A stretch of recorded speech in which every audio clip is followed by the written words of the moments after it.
Hi guys, I hope you are doing well. Today we'll talk about how to fix or how to solve the problem of Babbel app. You click on settings. Here you will go to settings like this. In this page, you click on apps, default apps, app settings.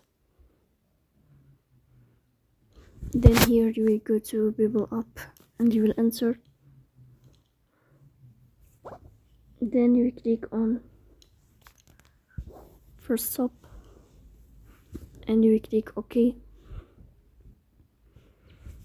Here you will go to storage.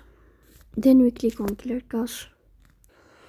In the end, you will turn off your phone and you will restart your phone again to fix that problem.